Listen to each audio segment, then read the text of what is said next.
Hey guys, Tennessee Frank here. Just wanted to bring you a quick video and talk about being what I call ammo independent. And working at a sporting goods store like I do, we've had a lot of people come in recently looking for ammunition, and it's hard to come by. We're sold out of most everything. We do keep a little bit back, granted, for people actually buying guns. That way they don't take home a paperweight. But for the most part, for the general public, people that are not buying a firearm, there's nothing available. So one solution to that is to do what I have done for probably about the last 40 years. And that's to roll your own. That's to load your own ammo. It's not hard to do. A lot of videos on YouTube show you how to get started. But I just wanted to kind of just do a real quick look at my loading setup and what I have, and just, you know, talk to y'all and say, hey, you need to really think about getting into reloading. So let's take a look at some stuff real quick. Okay, here's my loading bench. As you can see, I got a couple different presses, and I built this bench, probably 25 years ago. And I got her set up. I mean, I got a vise here if I need to do any work on a gun. I put my toolbox up here just to get some weight to hold things down. And I recently moved over to this turret press, which is real handy, real good press. Got my powder measure here. That comes in handy. Of course, this little single stage here, it's a little single stage partner press. I loaded for like 30 years on this press, did all kinds of bulk ammo. It's just on how you set it up in a load. But this turret press does make it real easy. I can go from one stage to the next when I'm doing something. You can keep your die sets in here. So like right now, here would be a decapping and sizing die, and then we can do neck flaring. So I can run it in, run my ram down, kick it right over, and neck size. Just that quick, back, ready for the next shell. Here we got some 38 special brass I'm ready to prep. I already have a bunch of 45 ACP brass primed and ready to go. I'm just waiting for some more of these 185 grain berries, hollow base, to get in, to load into that. But yeah, you can do handguns, rifles, you know, about whatever you want to do, and you can save quite a bit of money. Of course, you have fire extinguisher down there. You always got to have fire extinguisher.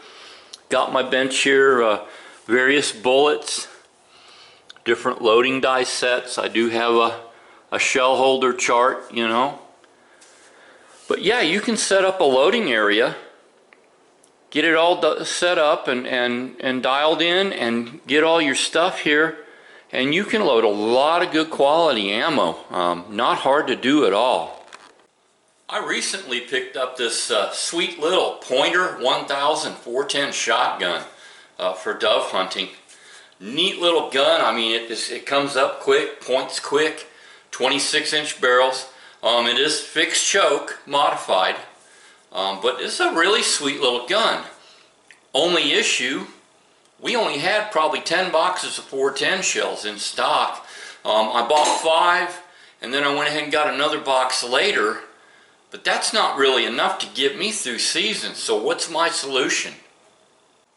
What I did is, like I always do when I get a gun, I get something to reload. Picked up this little Mech 600 Junior Mark V. Got it set up here temporarily. C-clamped here to the little bar. Of course, the powder and shot canisters are not in. But you can see I got a few holes here still. Picked up some shot. And I used my scale to verify the bushing I put in. The load was 13 grains.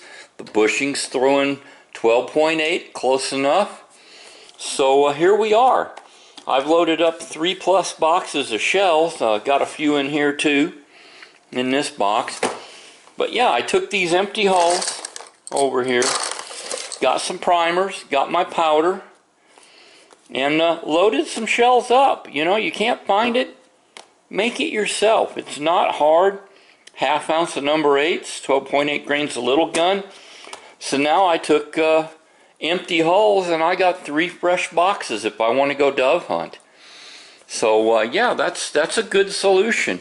You get you a press here, and yeah, it does cost a little bit, but in the long run, every time I load a box of shells, I'll be saving money.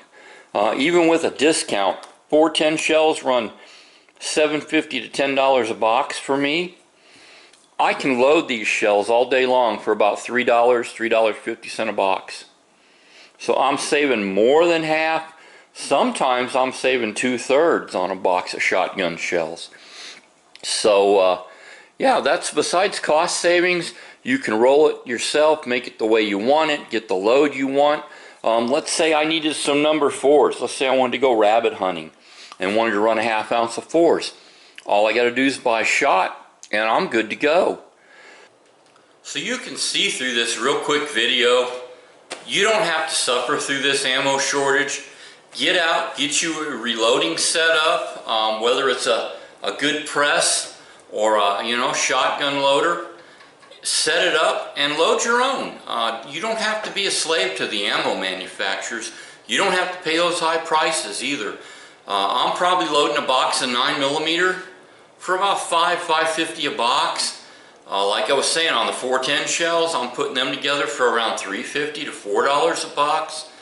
45 ACP isn't that much more. Bullets cost more for it, so yeah, it's a little more, but probably about $6 or $8 a box. You just have to find the components, which powder doesn't seem to be a problem right now. I have a good supply of that, and it's easy to find. Bullets can be problematic. You're going to have to find a source for bullets, and then when you do find bullets, pick you up a couple thousand, put them back. They don't go bad. You can store bullets. That's not a problem. Primers are another thing that is a little bit problematic right now, but when you do find them, get as many as you can. I know right now we're cutting it off at 1,000 per customer, but when you find them, pick up a couple thousand, put back. That's a lot of ammo when you think about it. If you can, you know, load your 200 or 300 rounds you shoot, back up and keep stocked, you can get ahead of this ammo crunch right now. Right now I'm waiting on some 209 primers so I can do some more 410. But just a real, like I said, real quick video to let you know there are alternatives to buying factory ammunition.